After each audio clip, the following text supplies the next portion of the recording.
Welcome to the Wealth Wisdom Podcast. I'm your host, John Lawson, Senior Wealth Advisor at Asante Capital Management and Sauna Family Office.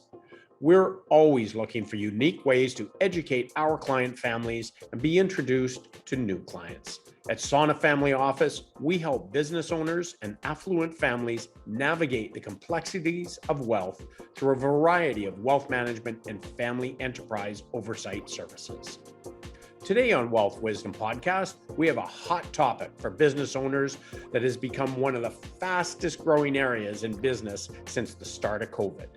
This historically is not an area that most business owners have wanted to spend a lot of time or effort in, but it sure has gotten their attention lately. And with the added complexity of rules, programs, finding and keeping employees. Peninsula is an HR consulting and health and safety outsource firm that is in business to help small business in their area of expertise. Here to talk more about it today is Pierre Bourbonnais. Welcome, Pierre. Maybe we can start by you giving us an overview of your company and its services. Absolutely. Thank you, John, for having me. Much appreciated. Peninsula. I'm an employment relations consultant with Peninsula. Peninsula is a company that started back in 1983. It was started by two brothers who had a small business at the time. They actually caught someone stealing.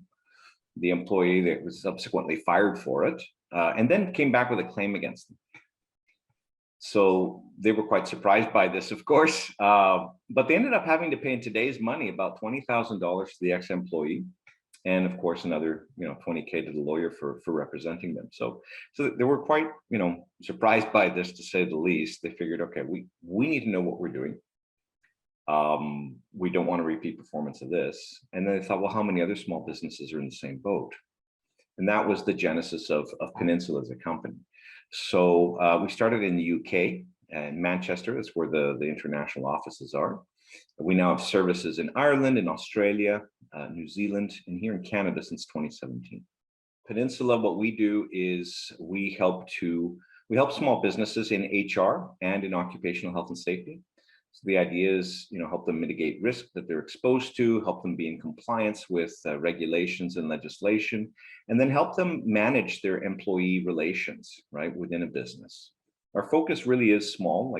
Typically it'll be, up to 50 or 100 employees. That's kind of 0 to 100 where we focus on. Typically it'll be businesses that won't have an internal HR department simply because of one, size, right? They don't have enough people, or, you have 20 people, maybe an extra 60 to 80,000 a year for an HR person.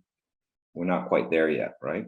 So we provide those services that big corporations have built in internally, and we'll provide those in a very cost-effective manner remotely, right? So we're on the other side of the screen or on the other side of the phone, but we partner with our clients. We become their HR department. We become their health and safety department. So I love the quote your grandfather used to say, it's better to build a fence at the top of the cliff than a hospital at the bottom. That's yes, outstanding. So from an HR perspective, what are the biggest challenges facing business owners right now? Finding employees. That's one of the biggest challenges, finding the right people. And this is, there's the reason, the reasons for this are multiple. The pandemic has certainly impacted, right? We don't reproduce fast enough here in Canada.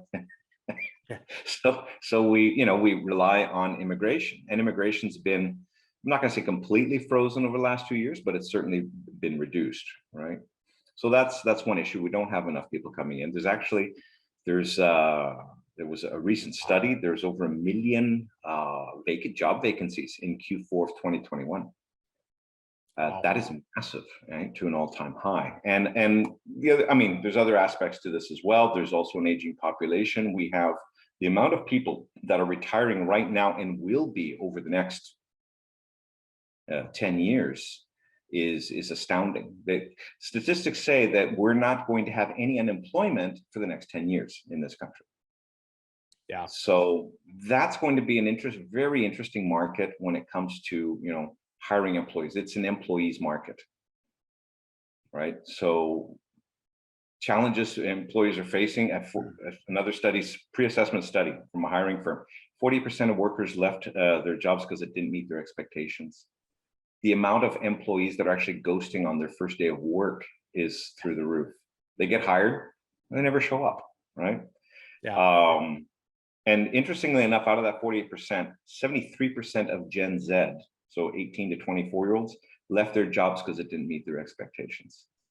So another challenge is for employers to adapt to a new or a younger workforce, which will represent 75% of the labor pool in the next 3 years. That's a huge challenge right there as well, right? Yeah, so I completely relate with the retirement, and it business owners know as well. It also has to do with them retiring, them selling their businesses. There's been multiple different things over the last 20 years, really, that have caused business owners to just say, not now, I'm going to push back. The latest being COVID. But from there, what I found that it was kind of the last straw. And both for people retiring and for business owners selling and moving on, it has been, okay, I'm done. And now that COVID's over, I'm pulling the trigger, and we see it fast and furious right now. So if I take your list of challenges that business owners are facing right now, what's the magic bullet? or let's maybe make it easier and say, what are some strategies that business owners can use that are having trouble to find good employees? Yeah. So, I mean, there's many ways. And just to name a few, one of them is to offer flexible work arrangements, right? That's actually the number one question right now from employees, even more so than salary is, what is your return to office policy? Am I going to be working? Do I have flexibility? Can I work remote or not? Right? That's a huge one. Now, obviously, if you're in trades, yeah, that's a little difficult. You can't build a house working from home, right? Another one, and especially this is really geared to not just the younger generation, but is to showcase the values. Be open and transparent about the policies and practices that matter the most.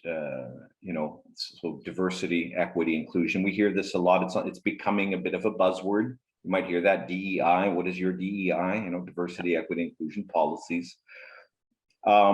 Living in a very multicultural city, as we do here in the greater Vancouver area, we see that more and more, right? I mean, as a country, we talk about the Canadian mosaic and such, but we see it more in the larger cities, of course.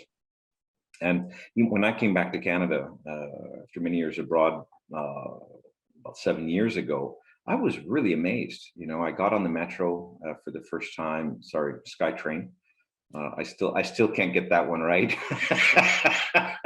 So I got on, and I could hear, I don't know, 10, 15 different languages going on at once. I mean, it was just amazing. I was like, wow, So we do have a very diverse population, and making sure that we're showcasing our values. It definitely helps to attract, a diverse workforce. Obviously offering competitive pay and perks. A lot of times we hear, extended health benefits, right? And that's a great way, and it is. But I think that has become a bit kind of standardized now. Most people, like most companies, will offer that to a certain extent. So we might want to go above and beyond.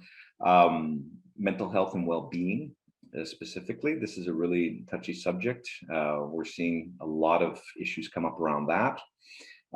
Connecting with an untapped talent pool, women, members of minorities, people with disabilities. These are underutilized talent pools that can and should be explored by employers. When it comes to people with disabilities, for example, the government even has programs. If let's say you're in retail or something that is client facing, you have brick and mortar place, the government will actually fund give you money to make it so that people with a wheelchair can come in and whatnot, right? Statistics show, I believe, that it's an employee with a disability is 4 times more likely to stay with you than someone that isn't, right? So there's and it's also about accepting, right? It's bringing that to the fore. It's interesting, but I believe it's like 25% of people here in BC identify as having some type of disability, not necessarily visual, but some sort of disability, right? Wow. And one last one, which I find, going back to the multicultural issue, is to focus on culture add. So I hear this a lot, well, it's just not a good fit. It's not a cultural fit. They're from a different culture, a different way of doing things. And I don't think that's going to work for me. Let's focus on the culture add. I mean, research shows that harnessing the power of diversity and teams leads to better outcomes. There's going to be less groupthink. There's going to be more innovative thought processes, right? Looking at things from a different perspective, and that actually leads to overall more profitability. So those are just some of the things that, just off the top of my head right now, those are there isn't a silver bullet. Otherwise, we'd all be using it. Yeah. But these are certainly things that we can bring into place, right? Right. And I imagine it's a little bit like a jigsaw puzzle, moving these around, fit the pieces together so that it works for that particular company and the type of employees that they need. So let's say we've got our employees or we've had a really good stable workforce, but what we are seeing lots of right now is somebody may really like where they're working, but they're getting poached. They're getting these offers that are just they're doing exactly what they're designed to do. They're getting people to look at other jobs, even though they're happy where they're at. So we can just extend that question a little bit is, are there other things besides the obvious, which is money, that we should be looking at, or is it straight back to that list we just talked about? I think one of the critical things that we want to create within the culture that we're building in our business is to create belonging. Okay, this is a really key issue. Creating belonging within a company, it's an innate human need. It's a driving force for every human who's ever lived, whether we belong to a family, whether we belong to a tribe, a community, a city, whatever. It energizes us in ways that is, doesn't really compare to much else. So there's different ways that we can do this, right? Actionable steps. We need to look at our employees. They need to be seen for their unique contributions. We want them to be connected to their co-workers, and we want to support them in their daily activities and their career development. So offering a clear career path within the company, and we want them to be proud of the organization's values and purpose. So, let's, how can we make employees feel seen? Well, let's make a look to point at their individual strengths, right? So, let's get projects based off these individual talents. And not only it'll make employees feel as though their talents are recognized, the work they produce, they will be better, right? At the end of the day, everyone wants to feel included. We all want to feel liked and supported. We all want to be proud of where we work. And everyone wants to feel like they belong, right? It's just human nature. So I focus on this, the belonging. I mean, there's so much more to speak to that. But building that kind of culture within your business and creating that sense of belonging will trump a lot of times just being offered a little bit more at another company. Yeah, we've been hearing, the great resignation, and people, I'm just walking across the street because there's plenty of jobs out there. But what we're now starting to see is a lot of people are coming back to their original jobs because they were treated better there. They had more of that sense of belonging. They had more of that inclusion, more of those things. Yeah. Yeah. Good point. And it hits home for my experience, both through my clients and for myself, with our team here at Sauna as well. Essentially one of the things, and in a lot of ways, a lot of us didn't have to be as good of leaders years ago, but that is a skill that, probably one of the things that business leaders can do is invest in themselves, to be able to have the skill sets to do exactly what you've just been talking about. So I do certainly see that, and those who have those skill sets, which maybe historically, in days gone by, and were thought of kind of wishy-washy, soft stuff, etc. They are, lack of better words, they are golden right now. So let's maybe talk about some current legislation that might affect business owners from an HR perspective.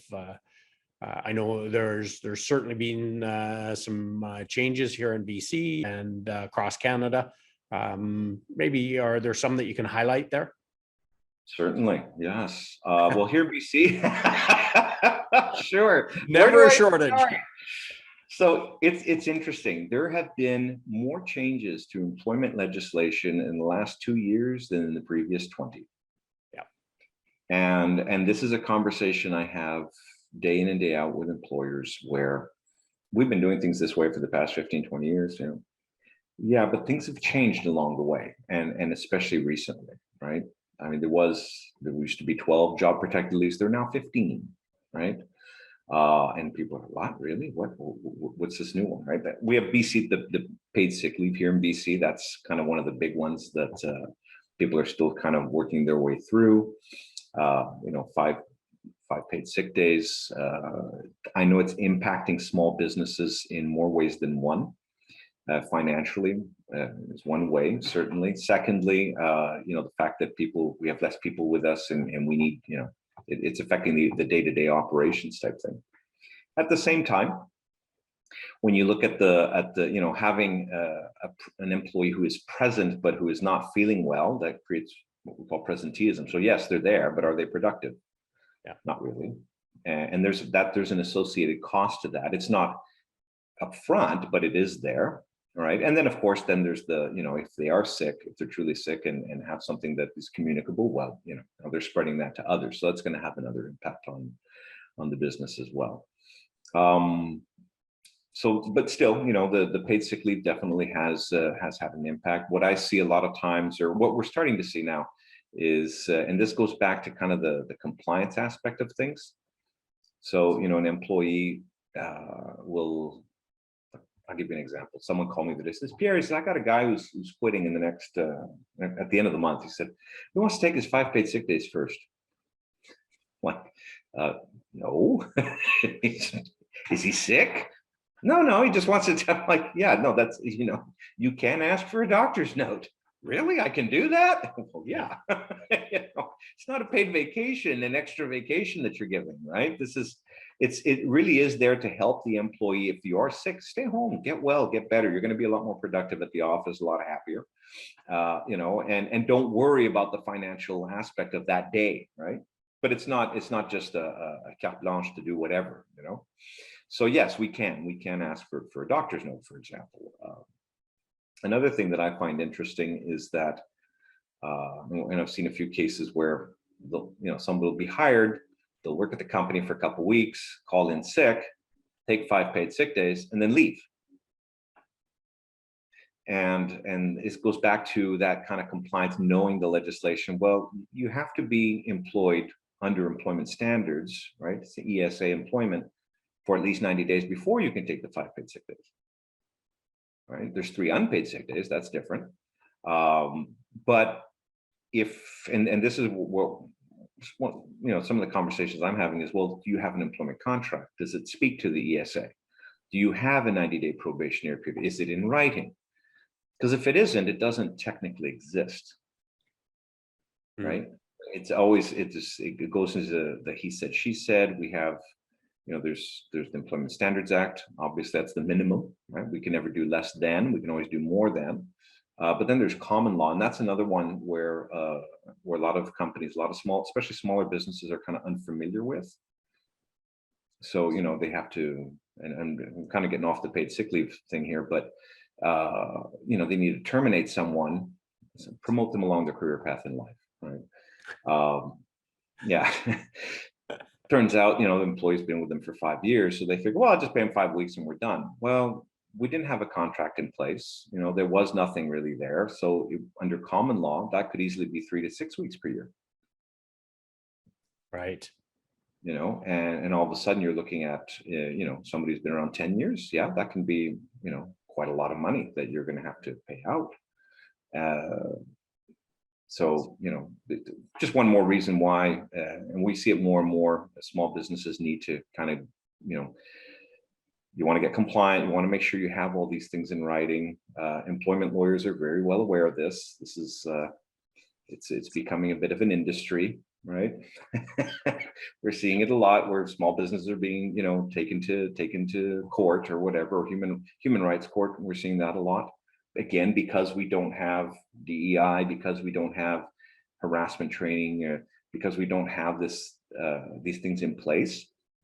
I talked to a business earlier, was it last week? And this really stuck out to me because we see these all the time, but this is one of the newer ones. And what they mentioned to me was they had a manager who came up to a photocopy machine. There was an employee there who was using it. And the manager looked at the person and said, "Oh, you people, you're always in my way." I said, "Wow, okay. How much did that cost your company?" $75K. Yeah. Because the employee felt that they were being discriminated against. Yeah. And rightly so, from a position of someone in a position of power. They were a manager.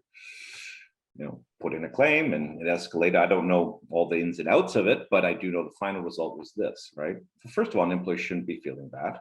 And as an employer, you don't want to allow for this sort of thing to even happen to begin with, just from a moral perspective, an ethical perspective, but also from a risk mitigation perspective, right?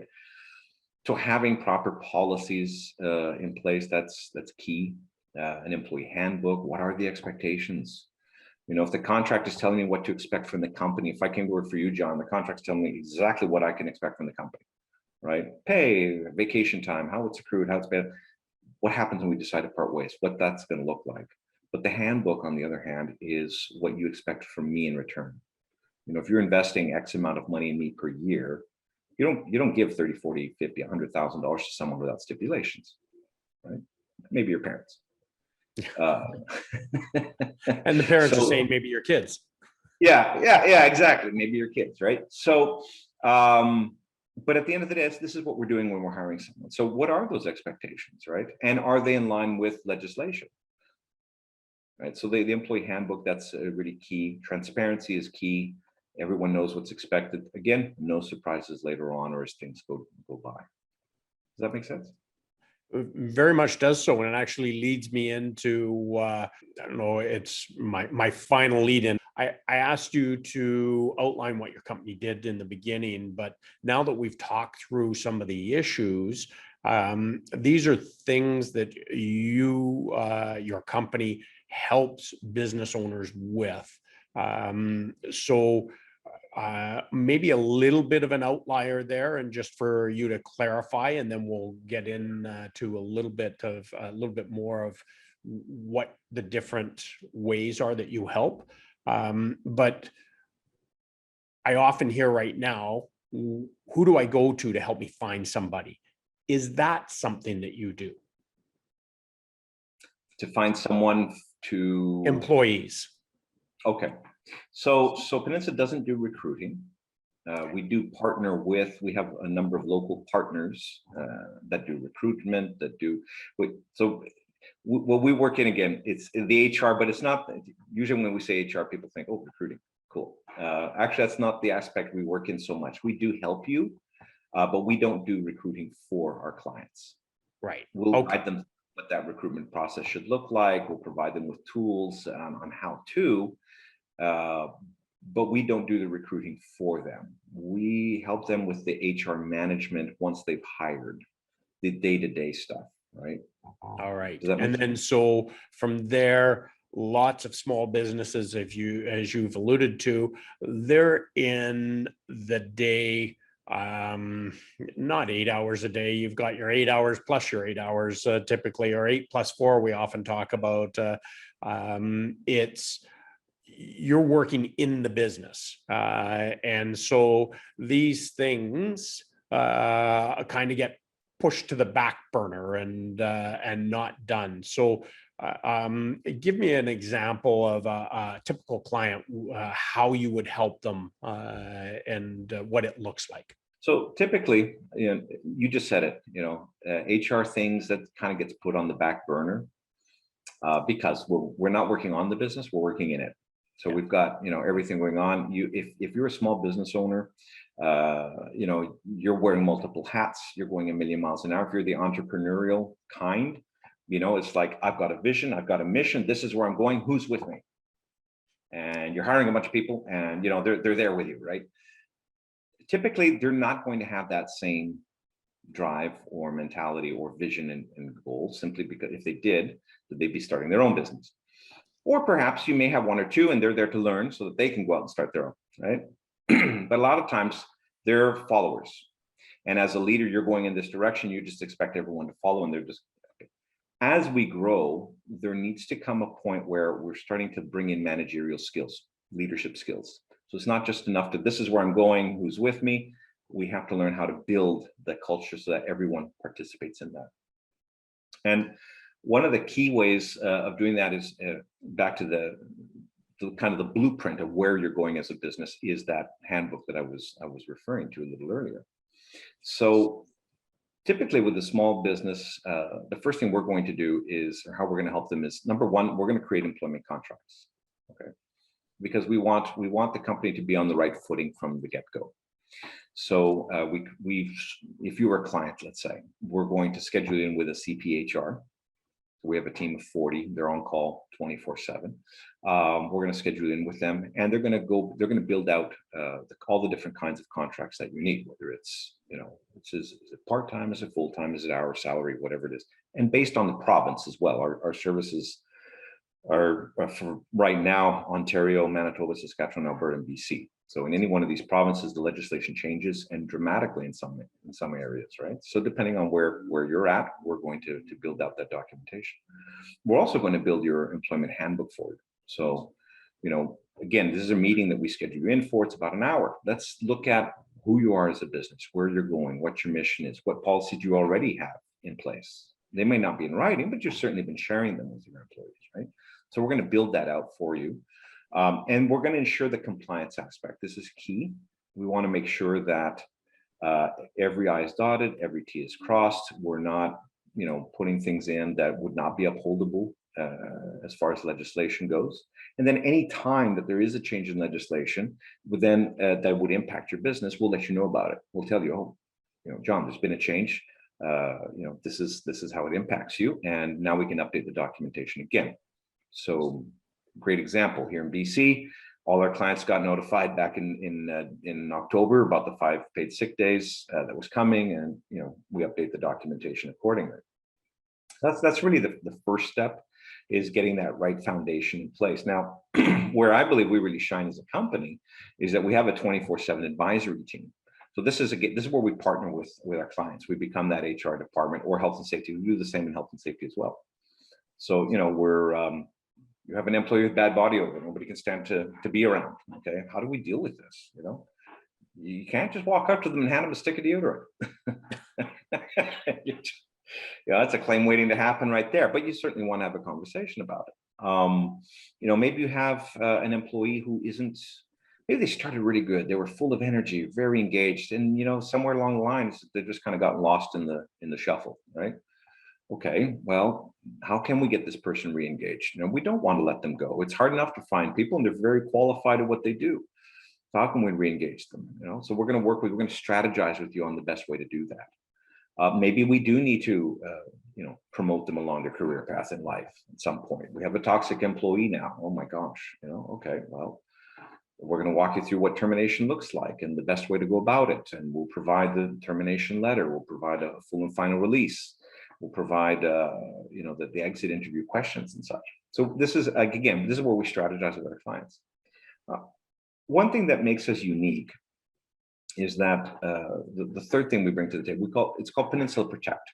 So it's our promise to our clients that, if you're a client of ours and you do get a wrongful or constructive dismissal claim, or maybe you get a human rights tribunal claim, so discrimination or harassment, then we'll walk you through the enforcement action. We'll provide the expert legal representation, and you'll be covered for legal fees up to $500,000 a year. So again, this is something unique. The caveat is that, yes, we have all the right documentation in place, the contracts, the handbook. You're following the advice HR is giving you. Key point. But if you're doing all these things and something goes wrong, we have skin in the game. We take the ball, we run with it, right? And then finally, another thing we do bring to the table for our clients is a software called Bright. So Bright HR, Bright Safe. And what the software, it just helps to streamline operations within the business. So scheduling, planning, shifts, clock in, clock out system, unlimited record keeping. There's an expensing app, there's a mileage app, the health and safety app brings your entire health and safety program online. There's training courses, there's risk assessment tools and safe work procedures and accident reporting and injury and hazard reporting. It's a very complete, robust system. And we just, it's part of the service that we provide our clients. So those are the four things that we bring to the table. I know exactly what the small business owner is thinking here now at this point. There is no way I can afford that. So our pricing factor is based on, our pricing, is based on three factors. The first one is, what service do you need? And this, we're going to work with you and say, okay, well, let's look at what you need. Do you need HR? Do you need health and safety? Do you need the combined service? We call it full compliance. The second factor is, how long are we going to work with you? So we'll typically work with our clients 12 months, 24. So basically 1 to 5 years at a time. And we don't do more than that because we include organic growth, we call it. So, you're a small business. You sign on for the services for X amount of time. We lock in that price. You can take your employee count to double or triple or quadruple. You had 5, you have 100 by the end. That's fine. It doesn't change the price. It's locked in, right? So it's similar to a lease or a phone plan. Typically our services, and this is where it gets interesting because I get this all the time. People think, oh my gosh, this is going to be this has got to be so expensive. Can I afford it?